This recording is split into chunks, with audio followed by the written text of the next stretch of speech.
Hi, everybody. I'm Brittany Lewis, a breaking news reporter here at Forbes. Joining me now is Matt Taglia, Senior Director of Emerson College Polling. Matt, thanks so much for joining me. Happy to be here, Brittany. You and I spoke pretty soon after Inauguration Day about Donald Trump's approval rating, and you said it was a historic number and it showed a major improvement in his image. Now, where we sit, we're a little more than a month into Donald Trump's second term as president. Where is his approval rating now? Yeah, his approval rating hasn't changed too much since last month. So right now we have 48% approve, 42% disapprove. That's a net 2-point shift towards disapprove. Again, really not much here. It is mostly partisan. Democrats overwhelmingly disapprove, Republicans approve, but independents right now do disapprove overall. So, I think we'll start to see a little bit more movement in our next poll and over the coming months. But for right now, Trump is more or less maintaining course. And I know you said it's kind of unprecedented. He's an unprecedented president in the sense that he's had non-consecutive terms. So how does a 48% approval compare to his first term? This is still much higher than his approval when he left office. We saw that last month. I called that historic, and it is in the sense that it's such a turnaround from where he was previously. Now, that's not necessarily to say that this is a slam dunk for Trump as far as approval goes in the whole history of presidents. That's not necessarily the case, but this is still certainly a positive rating for Trump when we're talking about him and his presidency specifically. Really, since the president started his second term in office, he has hit the ground running, trying to make good on campaign promises through a host of executive orders, other measures. He's also made a flurry of expansionist comments, including the United States buying Greenland, Canada becoming the 51st state, and the United States taking over Gaza. Emerson College Polling found out how Americans feel about each of those. So let's start with the United States buying Greenland. What did people think about that? Yeah, Brittany, these are interesting because, we still see reasonable approval for Trump himself and his presidency. However, some of these domestic and foreign policies are not popular with voters, and that includes expanding territory for the United States. So Greenland, that's at 44% oppose currently. It is, however, the most popular of all the territories that Trump or his administration have floated. So 30% approve of adding Greenland as some sort of U.S. territory. So again, it's the most popular, but it's still not popular. Now, if we look at that through a more partisan lens, we do see that a majority, 53% of Republicans are in favor of adding Greenland. 21% oppose, 25% aren't sure. So, still, I say these are not terribly popular proposals, although Greenland is the most popular of these. Let's talk about the other ones, because we know how some Canadians feel about the idea that it started off as a joke of Canada becoming the 51st state. I mean, they've booed when the national anthem has played. How do voters feel about Canada joining the United States? Voters don't really want Canada to join the United States. So here we see that a majority, 55%, are in opposition to adding Canada as an additional state. We tested it that way because that's the way Trump has phrased it. Others in his administration have phrased it that way. And it is not popular.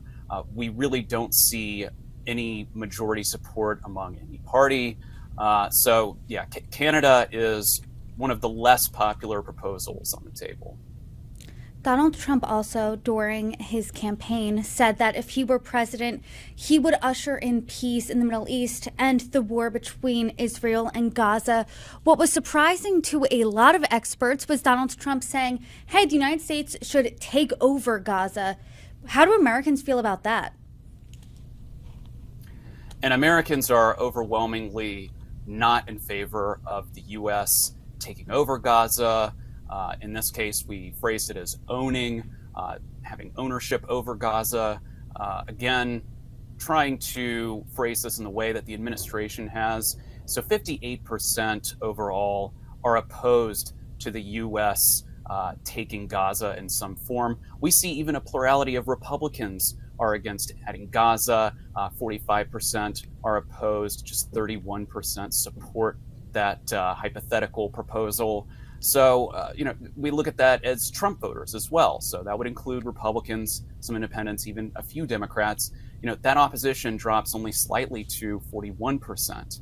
So, I think the bottom line here is that these, Canada, Gaza especially, these are not popular proposals. I think if we got further into what exactly these proposals would look like in practice, maybe that changes, maybe opposition grows, maybe support grows. But as it stands, these are not popular. Americans do not want to add additional territory to the U.S.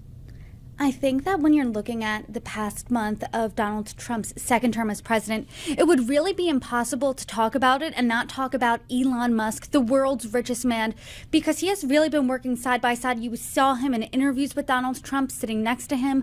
I spoke to a congressman last week, and he said that Elon Musk, hey, I think Elon Musk is really the president. He's operating like the shadow president. You asked people, voters, about Elon Musk as well as DOGE, the Department of Government Efficiency, which really has been cutting and slashing federal jobs, departments like USAID. What do voters think about both Elon and DOGE? Voters are not terribly happy about Elon. So we tested his approval in the same form as President Trump. So we asked, do you approve or disapprove of Elon Musk's job as the head of the Department of Government Efficiency, DOGE. And we see that 41% approve, 45% disapprove. So it is a bit of a split, but we see, about 3/4 of Republicans approve, about 15% disapprove. So there is a little bit of defection there. We also see, though, that independents are far more so likely to say that they disapprove, 46% to 34% approve. So I would not call these stellar ratings for Musk and for the DOGE, as it were. This sort of stands in contrast to Trump's own approval rating. And I do expect if we test this again in future months, those two numbers will track a little bit closely to each other. If Trump's number drops, I expect Musk's number to drop as well, and vice versa. But do you think, as of now, based on these numbers, that voters are able to separate Elon Musk from Donald Trump? Well, I think so. I do think, like I said, the two are part and parcel to each other, and their approval numbers are probably going to move in the same direction. But right now, we don't see the same support among Republicans for Elon Musk as we do for Trump. And overall, we see quite a difference in their approval ratings. So, I think that folks do see the difference between the two. I think Musk has had a lot more media attention in the past few weeks than he has previously. And so I'm sure all of that is influencing voters of all parties. But yeah, I think the proof is in the pudding there. The two separate approval numbers, that's pretty stark. A stark image coming out of this past week was Elon Musk holding a chainsaw on the CPAC stage. And I think that's really symbolic for what he's trying to do, what DOGE is trying to do, which is slash different agencies, different federal jobs, things like that. Elon Musk and DOGE have their sights set on USAID, the foreign aid agency, and President Trump has said he wants to eliminate the United States Department of Education. What do voters think about these initiatives? So this is not quite as popular as I think maybe some have anticipated. Neither is popular overall. So 44% oppose eliminating USAID. We also asked about eliminating the Department of Education. 58% oppose eliminating the department. 36% support eliminating USAID, and 30% support eliminating the Department of Education. As you might expect, Democrats are opposed to both of these, 68% and 82% respectively. Republicans support both. So I think that these policies, these actions are definitely playing to the base. 62% support eliminating USAID, 53% support eliminating the Department of Education. But we do see a little bit of defection even among Republicans. So 34% oppose eliminating the Department of Education, and then 21% said the same of USAID. So again, not popular overall. We do see majority support among Republicans. So this is really just playing to the base. But the American public generally wants to see USAID to some extent, but especially the Department of Education.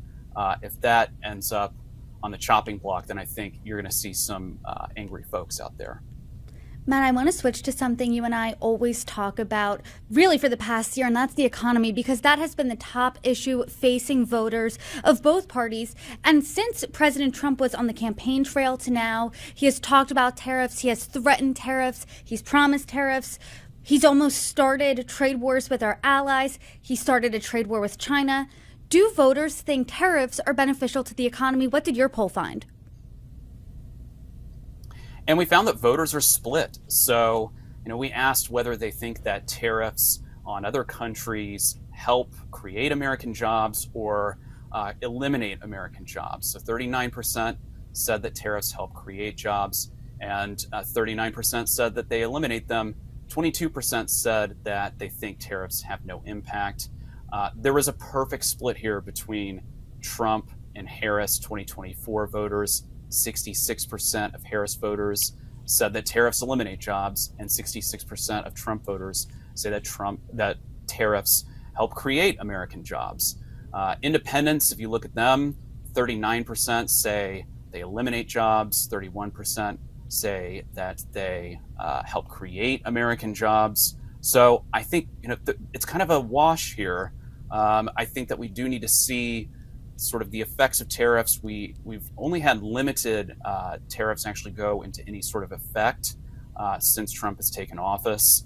We've seen a lot of proposals, but not necessarily seen what that's actually done to prices and to the economy overall. So I'd point to Trump's overall approval here. He's still in the black, so to speak. If tariffs do have an impact on the economy in a negative way, then I think that probably drops. But right now, it's a little bit muddled, and it's very much coming down to a partisan lens here. Matt, I have a friend who's vegan, and she was waffling, deciding, hey, should I still be vegan anymore? Should I go back to eating animal products? She joked with me, hey, I saw those prices of eggs. I think I'm good. It's cheaper to be vegan. And I know egg prices have really been a point of contention with a lot of people. Groceries are a key indicator of the health of the economy. What do voters think when they're seeing these egg prices? Does that concern them about the overall health of the economy? Yeah, and it's a little bit like tariffs here. So folks were split when we asked them, hey, do you think that that egg prices either say a great deal or a fair amount about the economy, or only a little or not at all? And it was 48% in that first camp saying that egg prices reflect the economy a great deal or a fair amount, and then 48% said only a little or not at all. So again, we see it's a perfect split. That is true again among 2024 voters. So 52% of Harris voters said a great deal or a fair amount on egg prices and their influence of their perception of the economy. And then 43% of Trump voters say the same. That also scales with age.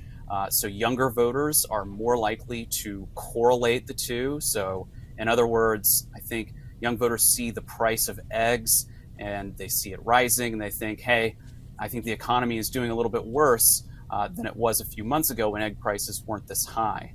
So I think it is a bit of a barometer. It can tell us a little bit, but there are definitely some effects through the sort of partisan lens, and it's not hitting all households the same. If you're younger and you're maybe on more of a limited budget, then you're seeing those effects a little bit more. I know when we were talking in 2024 about President Biden's approval rating, the economy was a really big indicator and reason as to why his approval rating was tanking a bit. I know that Donald Trump has only been president again now for about a month, but do you think we are seeing, or you're seeing, this honeymoon phase sort of where that he's doing well now in approval ratings, but if people don't think that the economy isn't improving in a way that they like, we'll see that start to slip? Yeah, I think so. As you pointed out, we saw that economy number stubbornly high throughout the 2024 election cycle.